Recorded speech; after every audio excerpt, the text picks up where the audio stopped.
All righty then. Now we are here. Hopefully you guys are able to join us here on the YouTubes. We are live. All right, here we go.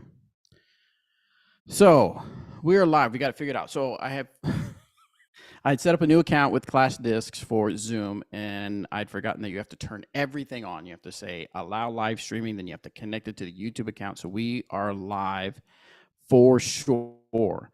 So right now, since it's just me, I'm going to go out and I'm going to share this everywhere. Grab there, shut that down, go here, and I'll clip this out so when the people go on and watch this in other places, they won't have to deal with all this. So you can join us now for sure live. We are live. We are live back on DGAM. And then there's the link, and I'm going to make it to where we can have everybody watch it. So how's everybody doing today? I hope you're doing good. I don't have anybody with me right now, so I don't have anybody to kind of check in, but I'm checking in with you. So I'm just going to give you a quick rundown of what's going on, what happened, where we left. Just a real quick, short version. Basically, what had happened was just life had kind of started happening, and things, holidays coming up, and just all kinds of different things just made it to where it wasn't very feasible time-wise for me to do it. And then, of course, Robert dropped off. He had a new position where he was working, where things were just a little bit more hectic than he thought was going to happen. And then Eric had a lot of things going on with all of his sponsorships and things like that. So we decided to kind of give it a halt and just kind of stop. And it was very abrupt.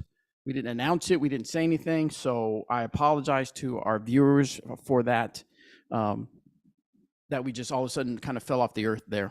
So, but I appreciate your support. I even stopped the Patreon because we just weren't putting out any episodes anymore. So, but we are back for sure. And we are back with Clash Discs.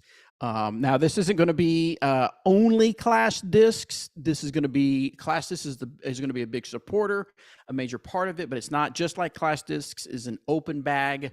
They allow open bags for their players. This is an open bag show. The Disc Golf Answer Man is of the open bag show, so we can talk any discs we want to talk, but of course we're going to be talking about some Clash Discs from here and there. We're going to have some Clash Discs update. On the next episode, I'm going to have Randy, or Rauli. His Finnish name is Rauli, and his American name is, he's called Randy. It was a nickname he was given somewhere down a couple years ago or something like that. I can't remember. He'll have to tell the story. So, but he'll be on and he'll talk a little bit about Clash Disc. He has been my main rep as far as who I talk to at Clash Disc, because he speaks English. Everybody else doesn't speak that much English. They speak Finnish, but it's been amazing so far building this relationship with Clash Disc. So for this first one, we're going to have some people on. So yes, welcome back, family. Welcome back, Chaser. Yes, and I think, Chaser, you said you have a speak pipe that maybe we could try to figure out how to get it on here for this episode, and maybe I can have some help from the Clash Discs U.S. ambassadors to be on the show. All right, so this I'm going to go ahead and go back to my Zoom here, and what I think I'll do is bring up it on my phone here. Hold on, where's YouTube, so I can see y'all's questions. I want to be able to see your questions as they come up. So let's go to Disc Golf Answer Man. There's the channel. There's the live video. We're going to hear it. We're going to pause it, but I want to be able to see your all's questions. So hopefully that'll help me see the questions. All right, Bobby is cool, but he is also not cool. Yes, I've heard that before. Bobby mispronounces Clash Disc count. How did I mispronounce it? I said Clash Discs, or did I say Clash Disc? Ooh, well, that was a slip up. I'm glad that we're not recording the actual podcast for that one. All right, so here we go. We're going to go to the Zoom. We're going to invite some of the guys in. They've been waiting patiently. The ambassadors here. We're going to 1, 2, 3, 4, 5. Nice. We got a good bunch of people here. We got them connecting, coming on. Turn on your videos, gentlemen.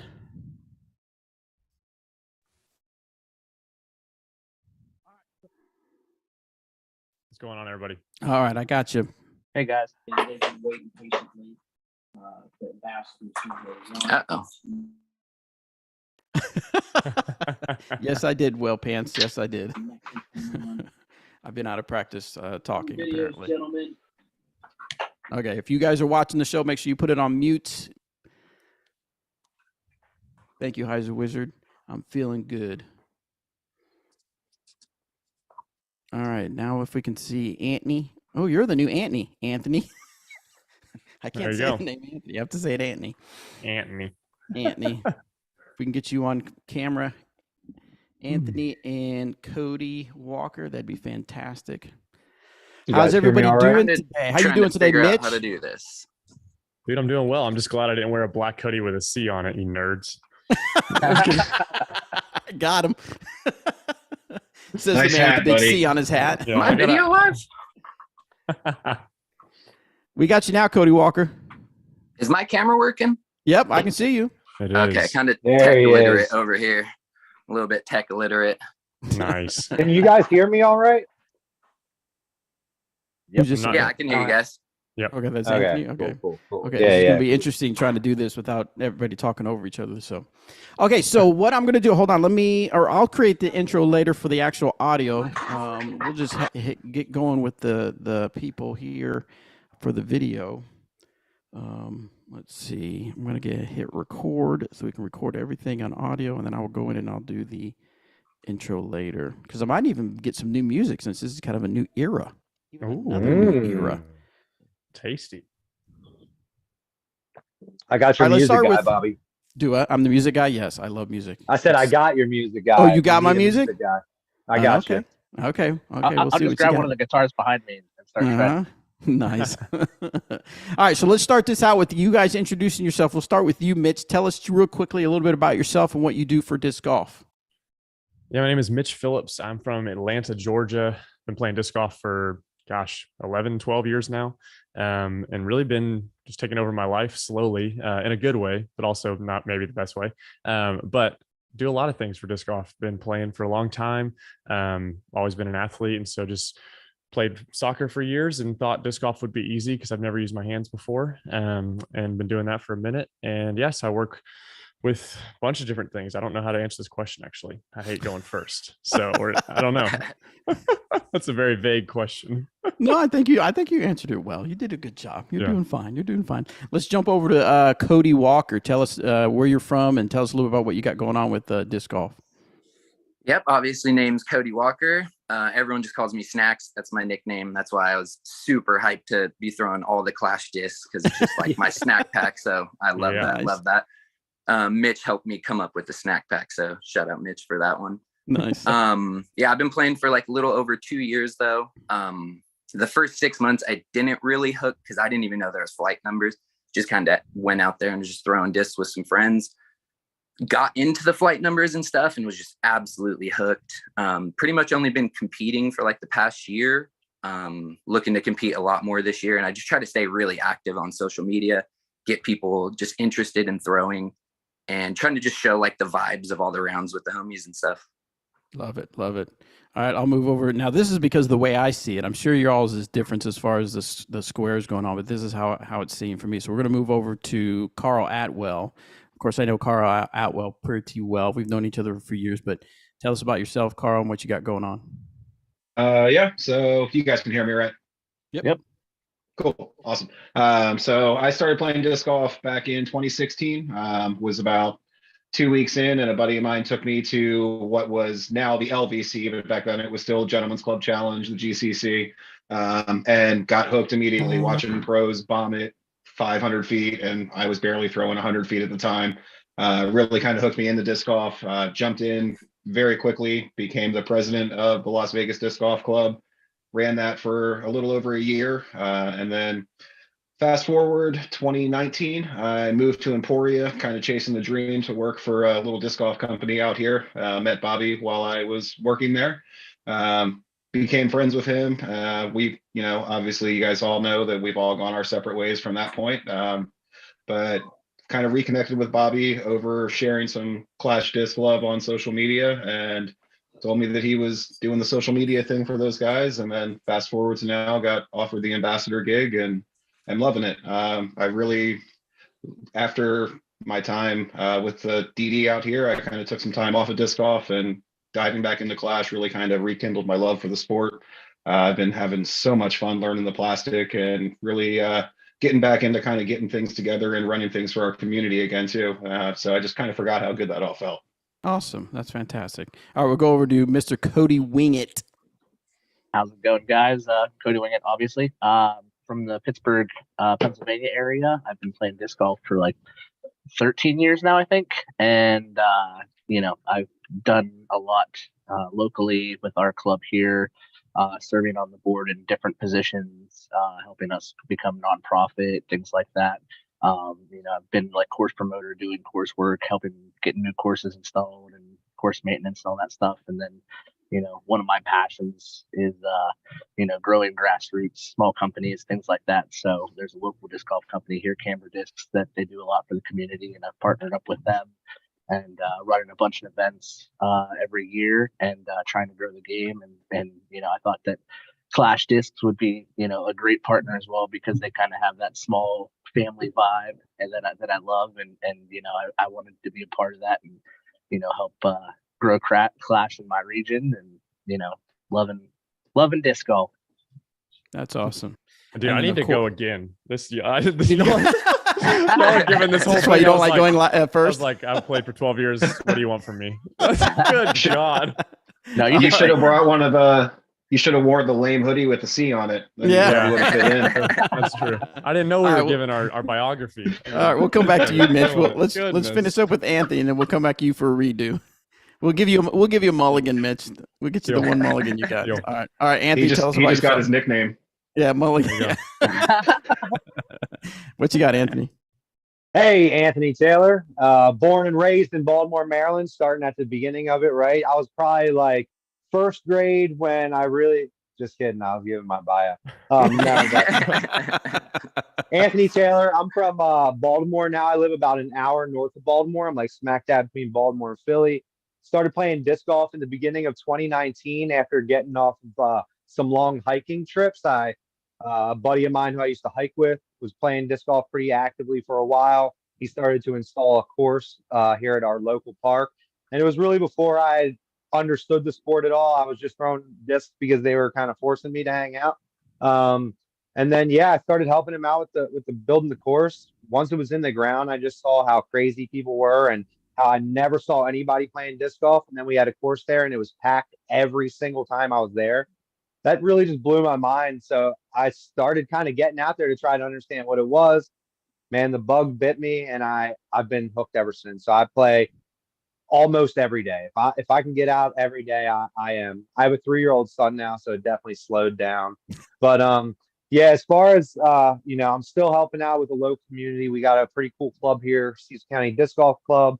And flip side of that coin, I'm doing kind of driving a brand myself called Happy with Par. And it's really based around kind of remember and have fun playing disc golf, because that's why I got started. We all get caught up in the tournament golf and stuff, which I absolutely love. I didn't realize, getting to almost middle age, that I was going to like be craving that competitive, aspect again, playing sports growing up. But man, it's been a blast. So I found Clash on Instagram, was totally hooked because of the aesthetic from the jump. Got lucky enough to get some of the plastic in my hands, and kind of same story with you guys. It's really got me stoked, putting the plastic in new people's hands and sort of helping grow the brand along with the sport. So Love it. Thank you, I'm Anthony. jazzy. Yeah. All right, Mitch. Here's your mulligan. What you got? All right.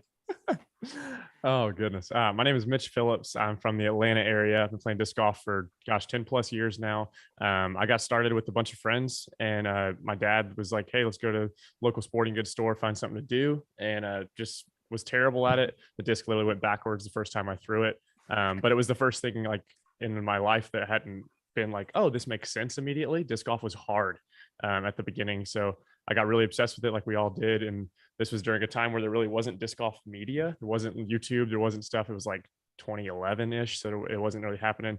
So just kept throwing, and just watching the sport grow over these last 10 years has been crazy. But I now work with running podcast myself called Parked, and we just kind of interview players and went to events and saw that kind of take off, and slowly got connected more and more with some pros, made some good relationships, and just have kind of just taken off from there. And disc golf's been such a big part of my life, working with local companies. As a bunch of people have said, the grassroots side of it, the community side of disc golf, is really what kept me here, where you can have a Tuesday night and you can have a doctor and a garbage man on the same card, which literally happened to me, and just throwing frisbees and enjoying it. So the community aspect, something I love. But when it comes to Clash, I got connected with Clash through working with a local YouTube channel here called Disc God. And so we do reviews, we do stupid stuff like eating as many hot dogs as you can before hole 9, and just crazy content. And so we started doing some cool, fun stuff with Clash, and loved the branding, love what they were doing.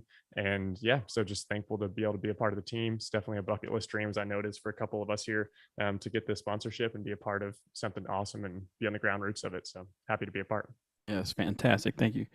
Well, everybody knows me on the show, so Coach, this is Disc Golf Answer Man. But I want to tell you guys real quick that there's 5 of us here. There's 3 other people that just couldn't make it this time period. So we want to make sure there's Mia Miller, Benjamin Hamilton, and Alex Meyer that are also U.S. ambassadors. And so I know a lot of you have reached out to me on Facebook asking about being an ambassador. We wanted to start out slow and small for 2023, because what we have to realize is that Clash Disc it's literally been around for about a year, and they've made a huge impact. They have a fantastic infrastructure to grow into something big, to be one of the top 3 disc golf companies. But we got to start slow. So that's what we're doing with the ambassador program. So if you've ever reached out to me or whatever, just know that right now we're set as far as our team.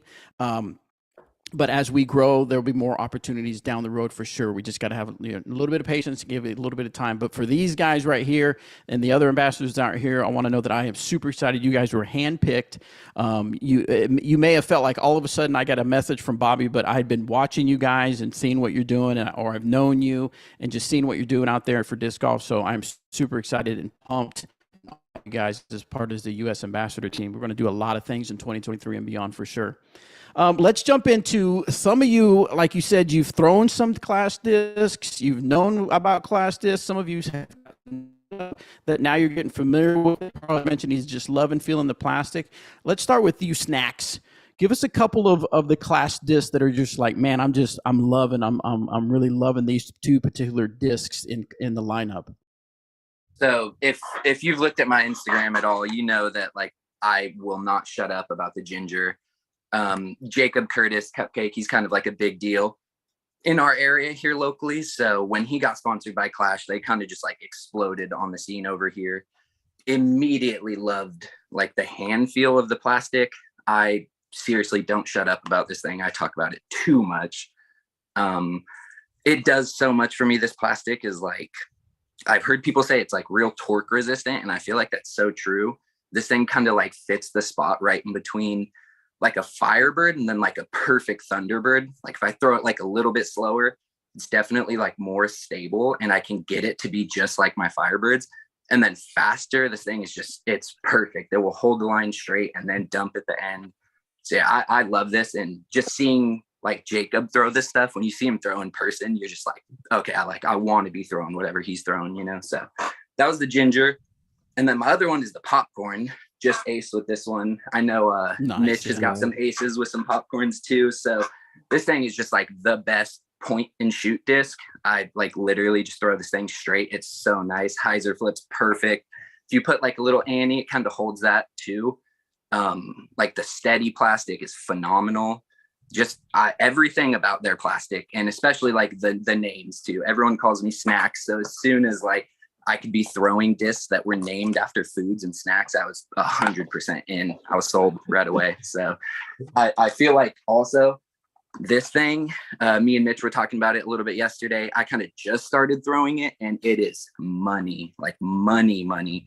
I kind of don't like to always compare like disc to other companies' discs, but like, man, I've had Flippy Destroyers in my bag that are like my money discs, and this is like already that. Like the couple throws that it's hit are just phenomenal already. So man, I can't wait to get like a honey in my hands too. Like there's so much stuff with Clash I'm excited about.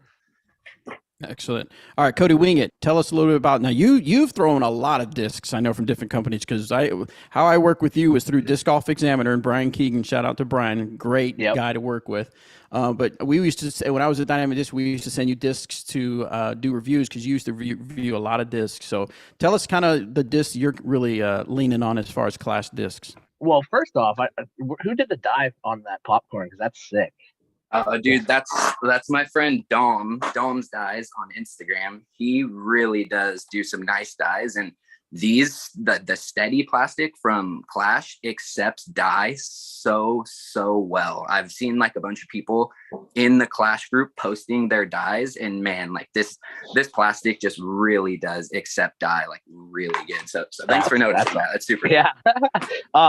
The disc that I'm leaning on a lot is the Berry. I think all my years of I used to throw Trilogy back in the day, and then I was sponsored previously by Prodigy, and mids are something that woods players, and we have a lot of woods in Pittsburgh, and we lean on mids a lot here. And instantly, the first time I ever threw the Berry, it was like, this disc is going to make my bag immediately, because it is just so solid. Like, you can just rip on it, and you can trust that it's not going to flip over. Like, you can throw it on any type of line that you want. Major staple in my bag immediately, and I've been absolutely loving it. So been loving that a lot. I know you spoke about the popcorn. I'm a big popcorn fan thrower so far. I got this pretty one right here. I thought that throwing putter was something I might struggle with a little bit, switching from Prodigy. I threw PA3s in the past, and instantly the popcorn instantly replaced it. So I was loving that a lot. And then just real quick, going back to the woods golf thing, the soda, it's that flippy hyzer flip disc, and it's just such a money disc in the woods, where you need to throw a tight line, hyzer flip it up, and just carry that gap. Those are the discs that I've been leaning on early, so super stoked about them. Nice, great stuff. One thing before we get on to somebody else, I don't know if you guys saw the Power Grip USA Instagram post today about the top 5 of Q4. 2 discs of the top 5 were Clash discs. I think number 3 was the Peach, but number 1 was the Wild Honey. Number 1, that thing, wow. That thing is so money. It's been on their top selling list for quite a while. So guys, if you haven't tried out the Wild Honey, you need to grab one. I know a couple people have reached out to me and say, where can I get one? Because they're sold out. They sell out so fast. So if you see some online or at a store near you, make sure you grab them up, because they'll probably go pretty fast. Stop making me jealous, Anthony. I haven't got my hands on those yet. All right, hey man, Carl, I'm just trying to help show off the plastic. Carl, talk to me about some of your discs you're loving. All right. Well, this was honestly, you told me to pick a couple out of the bag. I think the only Clash mold I don't have in my bag right now is a butter. I've converted my entire bag pretty much. So having to pick a few favorites was like picking my favorite dog out of my 3. So I'm going to give an honorable mention solely because I forgot to bring it with me. But the Spice, when that Spice hits the market, for anybody that has been throwing that overstable fairway driver, your Firebird, your Felon, whatever brand it is going to completely change the game in that market. I have absolutely loved that disc. Living in Kansas, you need to have a disc that's going to fight the wind, and that disc has been amazing the couple weeks that I've had it so far. So honorable mention there. The first one I want to shout out is the mid-range version of that, and that's the Mango. I have fallen in love with the Mango as far as mids go. Flex lines, it's been amazing. It always comes back no matter how much I kind of get on it. But it's also not crazy overstable like those just really insanely overstable mid-ranges. It's still got a little bit of glide, but 100% comes back. My favorite, it's been the first Clash disc that I got, and that was the Cookie. Shout out to Dr. Christie Disc Dyes. She took care of me dyeing these guys when I got them in. Great lady, and she does some amazing dye work. But the Moonshine Cookie especially has become not Moonshine, but Glow Cookie, excuse me, old habits die hard. The the glow cookie has been so money. So I am basically, if I see these go up on auction, if I see them anywhere, you're going to have to fight me for them, guys, just as a heads up. But it has been forehand, backhand. The cookie has basically done it all. I tell my friends 9 times out of 10 on the T-pad, it's the cookie in my hand. I've been able to use that disc so many different ways that I don't even think. If I'm going to a hole blind and it's a 300-foot or more shot, like I'm throwing the cookie. I'm just going to see, because I know what I can get that disc to do. I've trusted it since I've held it, and it is, I'm not saying this just on the Clash side, I'm saying this as a disc golfer, it's the best disc I've held in my hand as far as feel goes. Like, Nice. nothing's been able to compete with that. So Nice. I'd agree with that. those are my 3. So Nice. Yeah, Carl, when you posted that on Facebook and you said you had a link, or like you tagged Christy, I was like, I remember before I left, she had talked about doing some dies. So I went and looked at her Facebook page, and I went to her website. She legit does some sweet, not that I didn't think she wouldn't, but she does some legit dies, and it's like a business. So I reached out to her and just kind of like, hey, how are things going?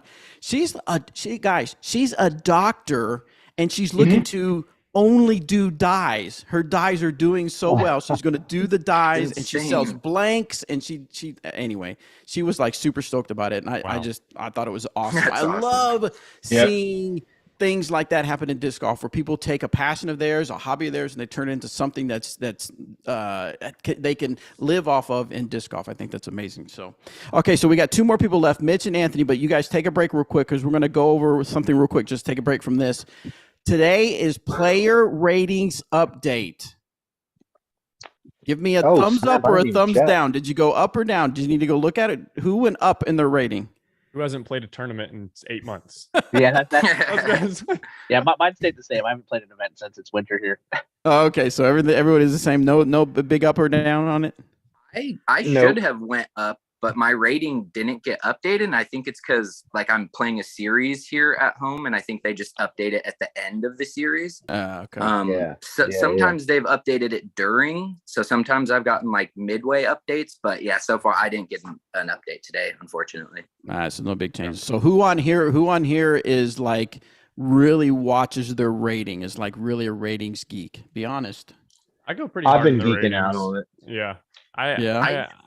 The timing when it happens, like I've battled an injury for like 2 years, so I was like, I'm making it happen, I'm pushing 970, and then it was like nope. So it's definitely, this next year is like, let me go back at it. So I'm playing collegiate disc golf too, so that'll be a lot more tournaments, a lot of stuff happening. And where are you playing? I'm playing for Kennesaw State University here, just north of Atlanta. So we're playing North Florida Open in 2 weeks. So I got the first tournament for college. But yeah, a lot more tournaments to come, because I think I played 2 last year. So super sick. Nice. Yeah, good luck, man. I keep an eye on mine, specifically because I started competing when I injured like my dominant shoulder. So I got myself to like a 913 rating, only throwing left-handed. Yeah, I noticed that, which is crazy. Yes, I definitely like keep an eye on my ratings now, because I want to know, like, now that my healthy arm's coming back, like, is my ratings going to go like up or down? So I've been like really waiting to see. It dropped from 913 to like 907 after like 2 or 3 big B tier tournaments. So I know it should be jumping back up like once this next rating goes through. So I was bummed it didn't go through today. Yeah. So I used to live or die by my rating, and then I threw my back out with a disc golf injury, and my ratings tanked, and my back's finally feeling stable. So I'm hoping to build the rating back up. So injuries are killer. Dude, tell me about it. Has any of you ever played a particular tournament knowing that it would help your rating? Oh yeah, like playing an easy course. Do what, Mitch? Like playing an easier course or something. You're like, I know I shredded this course, or what? Yeah. If you're like, has there ever been a time you're like, okay, this is going to help my rating, I'm going to sign up purposely because I know it'll do good on my rating? I've done the opposite. I've been like, I'm not playing that because I know that course rate's terrible. Yeah. I can 100% say that. I actually, the year before last, so the first DDO that came back after GBO got canceled, I didn't sign up because Olpe was going to be one of the courses we had to play. I was just like, nope, One, I didn't want to lose my entire bag of plastic, and then two, yeah, that would be like that course for me in a tournament would be rating suicide. But also something for you youngins to know: when you hit 40, you don't care about your rating anymore. I hit 40 last year. All I care about is that MA 40 or MP 40. You don't have to worry about your rating at that point. You get in that division, and that's it. So I stopped caring about my rating, and I have a lot more fun. I mean, I'll use it kind of like look at my rating a year ago and see what it is now and kind of use that. But I look at my scores and how I finish in tournaments more than I do my rating for sure. Nice. All right, Mitch, let's go to you. Tell us about a couple of discs you got that you're loving from Clash. Oh, I'm actually bagging all Clash right now. I've Oh, slowly nice. been switching a lot of things over. But I'm also, like I said, coming off injury. I've been rebuilding a bag. I know Cody was probably gonna do the same thing, and he actually throws dominant hand. It's like you're slowly realizing what you can and can't throw. So I'm throwing all Clash right now. I've been testing out and seeing what I need to keep, what I need to change back, but I'd like to throw all of it. So honestly, I'm loving all of it. But highlights is this disc called the Popcorn. These are really good. And I put the prototype, the white prototypes ones are my favorites. So I have 10 of them. I got actually, I think 10 more on the way that are gray that I'm going to be picking up. So love the proto Popcorn. I putted beaded putters for a long time. I've putted a lot of different things over the years. But something about the Popcorn on the putting green for me is just so automatic. No matter if it's straddle, normal stance, spin putt, push putt, it just works. It's point and shoot. So, and I love this plastic, throwing a lot of different plastics and stuff. The way this prototype plastic specifically is just tacky. Something about this compared to the stock runs for me, I just love the way it was. Thinking back to like the Discmania, like when they were like the PP2s, like the special runs of them. I think we're going to see that with these and with a couple other discs that Clash is making, where there's like that specific run was just good, and something about these I love. That, and I throw the honey, which I throw the prototype honeys is one of my favorites. The wild honey's got a little bit too flippy for me, but I have heard that's going to be changing. We'll see. Hoping that they can replace the way that these flew. But I love the wild honey, the prototype honey. I don't bag the wild honey right now, but for me, these are hyzer flip straight 450 feet every single time. I played a course that was at a golf course, and it was a team challenge, and I threw this off of every single tee, 27 holes, except for one time I threw the cookie because it was downhill. But these things are incredible, and yeah, forehand, backhand, and hyzer flips. The prototype honey is the jam. I absolutely love this disc. Excellent. Yeah. All right, what you got for us, Anthony? All right, so I mean, I could just double down on like everything that everyone has said so far, but the popcorns are so sick. Those Hardy popcorns are the prototype. Like Mitch was saying, like they felt really, really good for me. I was loving throwing them, but they were a little bit too stiff to putt with. I got me a pair of the softies. These things are money. I was throwing like R Pro putters all the time, R Pro AVRs. I don't really mind comparing because I think it helps kind of like explain this to people. So for me, they were really sick. I got to give the cookie an absolute shout out first. This was an ace disc the first day that I got it. I kind of thought like this is going to be a straight shooter down the fairway. It was a little bit more overstable, like when I first started throwing it than I was expecting, but the plastic for Clash is the game changer, I think. Like a lot of these molds are similar to what you've thrown from other companies, but the plastic was never this good. I play, Iron Hill is like the big local course to me, but I live, smack dab between Baltimore and Philly. They sound like cities. They are cities, right? That doesn't do any justice to them. I'm playing woods golf majority of the time. I'm banging these discs in the trees a lot, rocky ground, and like they're not chipped up. They're just the plastic is so grippy, feels so good, but it's so super durable. Now let me actually talk about what disc that the Soda. I just, like I said, I had to double down because there were some really, really just awesome points made that I totally agree with. The Soda has been so sick for me in the woods, flexing this down fairways, and I've been throwing it forehand a lot too, actually, and getting this sort of turnover forehand that I never felt comfortable throwing before, just releasing it flat. That one's been super sick. The Berry is absolutely point and shoot, dead straight. I never really was one for a lot of mid ranges. I would throw putters all the time, and then I had like an overstable mid. but never anything kind of straight because I would turn a buzz over all the time. This thing's so perfect. And then the peach has been awesome for me too. I don't really know what to compare this one to. There's some sort of similar disc, but I get so much distance out of this 4-speed, and it's yeah. So the mid ranges, I got a mango too. Like the mid ranges I bag all of them. I bag pretty much everything Clash. The only thing that I don't have is a butter. I do have a couple other things in here, just old comfort habits, but man, the mid ranges have been absolutely money. And then to the torque resistant piece too. I throw the cookie forehand all the time as well. And like don't flip it over, still get my fade at the end. Just super reliable. If you don't have a cookie and a berry, I say get them. Those are the two. Nice.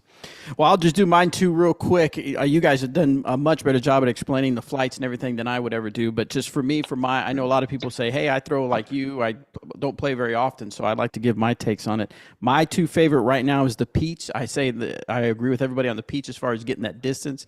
And for me, a slower arm, when I can get a disc to stand up, it becomes one of my favorite discs. So that I love that I can do that with that mid-range, even at my slower speed. And even if I have a good straight throw, a nice throw, it'll actually kind of turn just a little bit for me. I love that. And then, of course, the Wild Honey. That disc is amazing. It's the disc that I like to grab when I want to show off in front of everybody because I know even with my slow arm speed, I'll get some nice glide and good distance out of it. So I love that Wild Honey. All right. Well, thank you guys so much for talking about your disc. That's what I'm trying to do with our audience is, Clash Disc is still new on the scene. A lot of people are still trying to figure out the disc. So I appreciate you guys kind of elaborating, talking about the discs that you throw. And I know they can follow you on your Instagram, and we'll go over all that stuff at the end of the episode. But before we do that, another thing I want people to get some knowledge from you guys that have played disc golf for a few years is this time of year is like, well, of course, here in Tulsa, Oklahoma, it's been really nice the last couple of days, but even before that, it was pretty cold. But, there's kind of prep. You're kind of getting your mindset. The new year's here. The disc golf season is getting ready to come upon us. We've got in February, we're going to have the Las Vegas Challenge. It's going to kick off the disc golf season. It's going to go crazy. But what do you guys do right now? Carl, what do you kind of do now? You've got a job, you've got this, but what do you do to kind of get yourself, your mindset, and your body ready for the disc golf season, even if it's just a few tournaments here and there? Oh, I'm snooping the internet, finding out where Simon's going. That's what I'm doing. No. I wherever Simon goes, he's going to do great. So I don't really need to follow that. For me personally, I'm kind of shifting over a little bit. Usually wintertime would come, I would, find a putting league, get into that. Fortunately, we've had a little bit more of a milder winter in Kansas. Don't look like 2 weeks ago, but it's 58 degrees outside right now. So I'm actually getting out to be able to go play more than I have any winter since I've lived here. So if I have the chance, I actually just go out and play, especially learning new discs, really kind of getting a whole new feel for a lot of the plastic that we're getting in with Clash. It's been perfect because so many new things have been coming out, and I was just like, oh, I'm not really going to have a chance to throw these until, March, like really get out and throw them.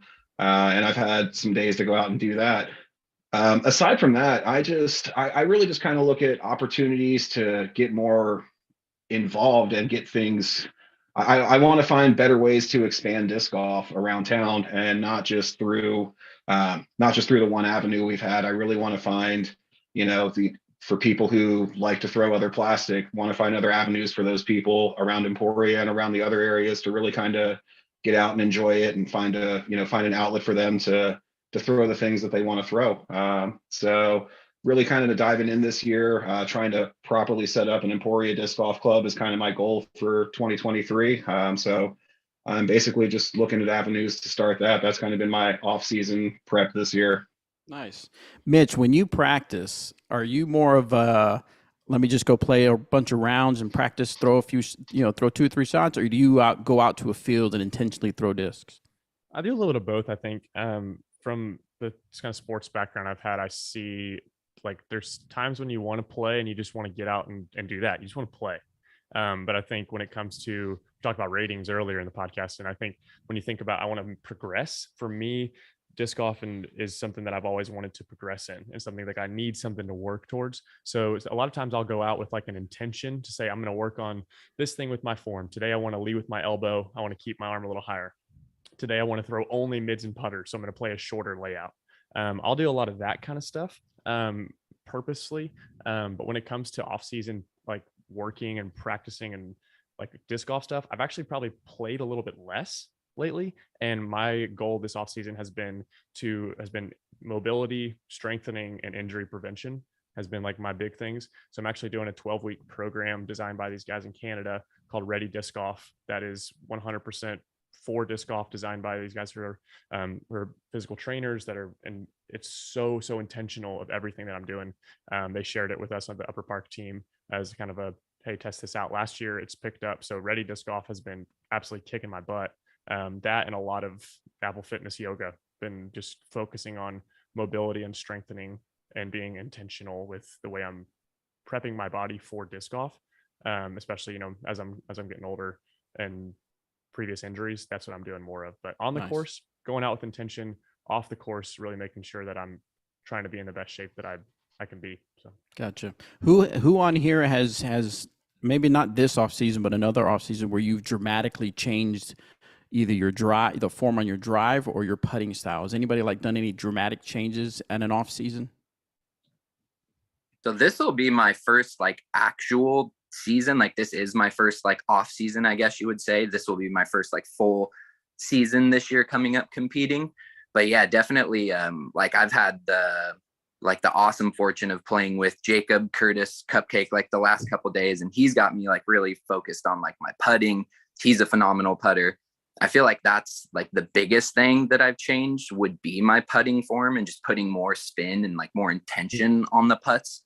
You know what I mean? So yeah, I haven't really gotten to like experience an off season and then going into one preparing, so I feel like the biggest thing is putting and just putting with intention, for me at least.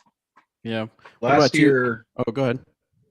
Oh, sorry. Last year for me was 100% overhauling my forehand. I, like a few other people in the past, made the mistake when I started learning how to forehand of just grabbing the most overstable fairway I could find and just cranking on it.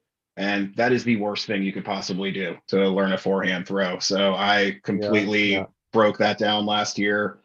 Started forcing myself to learn how to throw understable discs with a forehand.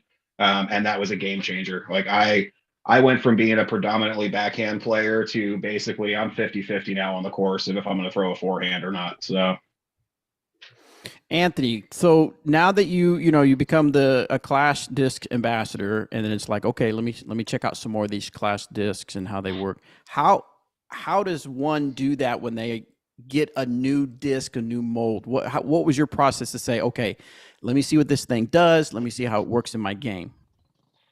Sure. Yeah. I think at first I just went out with just my Clash discs and just threw them. You know what I mean? Like just play a round, but know that I'm not keeping score because I just want to see how these things fly.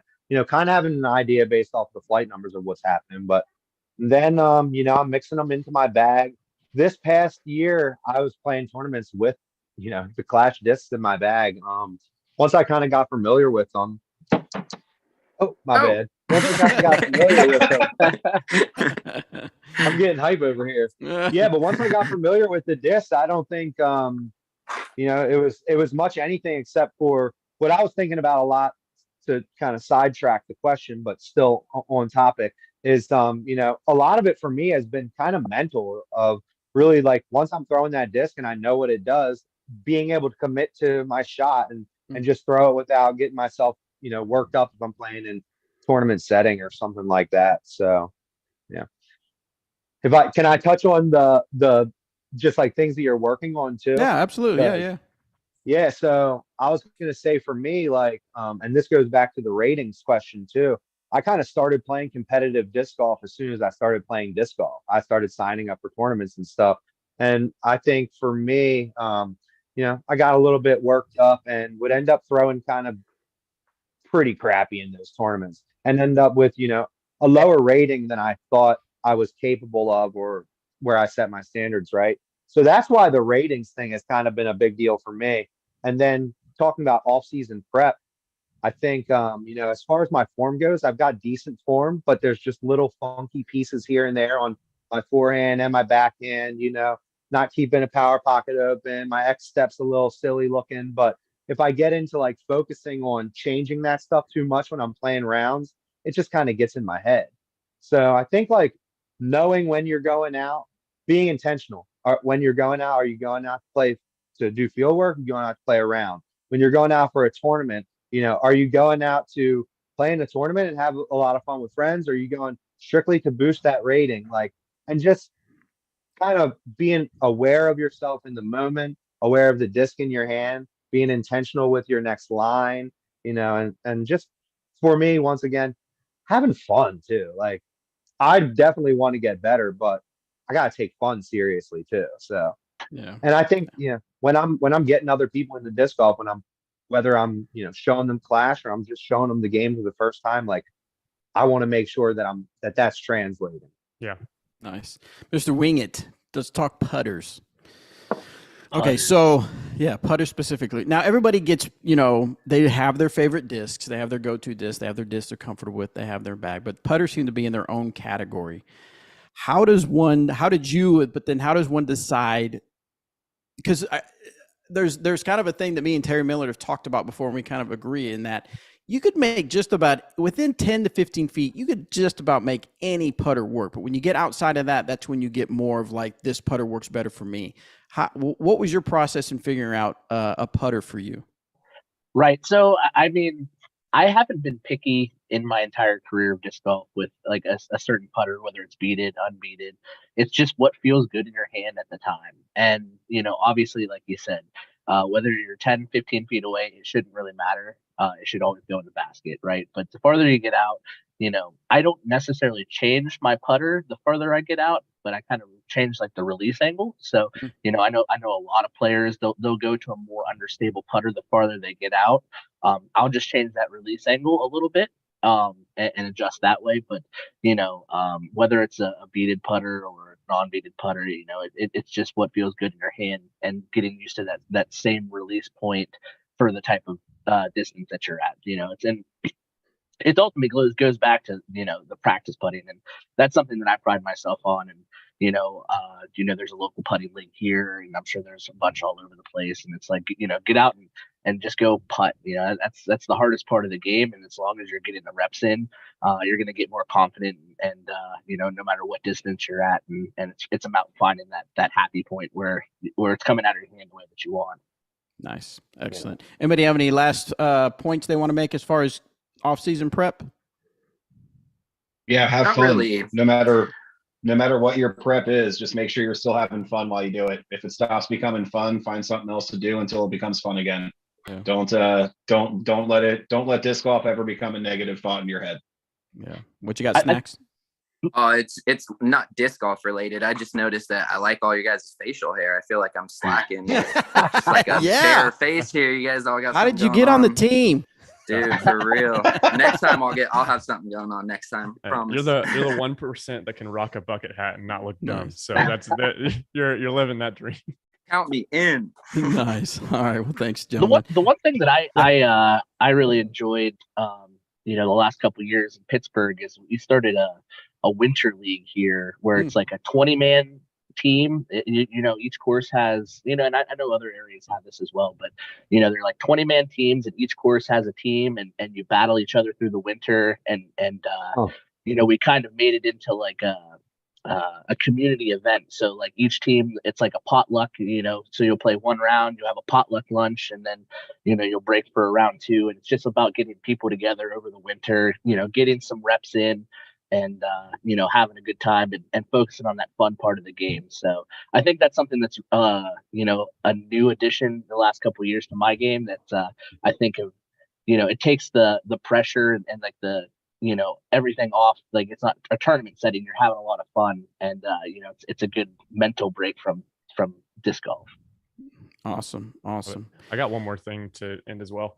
Yeah, what you got, Mitch? I think it's cool. Like I was listening to some interviews with and Gavin Babcock was on the interview the other day, and he got asked like, "Hey, you're not on Prodigy anymore. Are you still going to hang out with those guys?" And he was like, yeah, of course, like they're my friends. And it was just like, but it was like, it's true though, because like from the outside, you see that. But I think the opposite is true as well. And he brought this up. And something I want to say too is like, I would have never sat here with you guys. Like Bobby, you and I have gone back and forth a little bit over the years, but the rest of us, like, we would have never known each other. And like, I think starting small, like, is such a good thing. But I think disc golf is such an individual sport. We lose that. And like Cody just said, like, when you can realize that it is a community and it is a team sport, like when we're all wearing the same brand. So I think that's such a cool thing that like we get to connect. And I've gone back and forth with a couple of you guys over social media and would consider you guys like friends I could reach out to and talk about whatever. And so like, that's something I'm super thankful for this year, is to have that for the first time in a long time, of like that team aspect, because playing team sports my whole life, and this is the first time I've played a non-team sport, is something I'm like super excited to have and grow, and see people throw clash around, but then to have us as brothers and sisters as well, to be able to just join in and have a team. So I'm stoked about it. Awesome. Good Yeah, I've told Mitch multiple times already, like, I can't wait to throw rounds with like all of you guys, dude. Seriously. That'd be cool. Also, yes, Chaser on the YouTube chat. Yes, I did drop a name. I was doing some name dropping. Although I've gotten to arguments with Terry Miller, but we agree on a lot of stuff. So anyway, so yeah, thank you guys so much for being on the show. We're going to let you go, but I appreciate each and every one of you for being on the show. I'm super excited to see what you guys accomplish in 2023 and beyond. I think we're going to have some great times, some good content from you guys and stuff like that. So real quick, let's start with Carl. Tell us real quick, how can people follow your journey? All right. So, I mean, obviously, if you're friends with me on Facebook, there is that, Carl Atwell. If you're not friends with me on Facebook, you can send a friend request. I am on Instagram. I have been very, very non-active on Instagram for a long time, but I plan on changing that this year. My Instagram it's kind of just it's my funny rapper name. It's Wondabread, WUNDUHBRED. So you can follow me on there as well. I will be posting some more. My kind of plan for 2023 is to really learn how to kind of get more into the media side and take some videos and do some things. I'll be traveling a little more this year. So coming back to Baltimore for opening day. So I'll be in your neck of the woods. We're going to hit some baseball up. But yeah, those are the two best avenues to find me. I'm 40 years old. I don't mess with Snapchat or TikTok, but maybe down the line we'll see. So. All right, what do you got, Cody Wingett? What's your handles? Cody Wingett on Facebook. I also have an athlete page. It's Cody Wingett pound 49371, my PDGA number. And then on Instagram, I just rebranded because I had my old video game alias ProStar047. I just changed that to just Cody Wingett, so it's a lot easier to track me down. So trying to get into the social media game on Instagram a little bit here. So trying to pump out some reels and stories and stuff like that. I had to have my wife help me the other day trying to figure that out. So it's been fun. So hit me up on there, and can't wait to talk to you guys. All right, what about you, Snacks? Yep, mine's pretty basic. I'm just really active on Instagram. My Instagram is Late Night Snacks. I try to post every day. I try to play every day and just at least give little updates on what's going on. Playing the Wintertime Open in February. So yeah, I'll just be pretty much practicing for that the whole time. Awesome. Happy with par. What you got? Yeah, I'm on Facebook, Anthony Taylor. If you're part of the Clash Disc fan community page, you've probably seen me on there. And then, yeah, hit me up on Instagram at happywithpar.dg, website happywithpar.com, YouTube happywithpar. I always am open to chit chat. So, all right. And last but not least, Mr. Mitch Phillips. I am Mitch Phillips on Facebook. I'm Mitchie_P5 on Instagram. I'm very active on Instagram, and also Parked Podcast on Instagram. Be working with that. And then on YouTube, I work with a company called Disc God, and we do a lot of reviews, a lot of fun stuff. Clash specific, we got some fun stuff coming as well. But yeah, Instagram is definitely the spot to hit me up. And yeah, absolutely stoked to be just doing a ton of videos. Like Cody said, be able to do videos all the time and make updates. So yeah, Mitchie P5 over there. I appreciate it. All right. Thanks again, gentlemen. I appreciate you being on the show, get to know you a little bit more, and then get some knowledge from you as well. And then throughout the year, I'm sure I'll have some of you guys on here again. So good stuff as always, guys. We'll see you.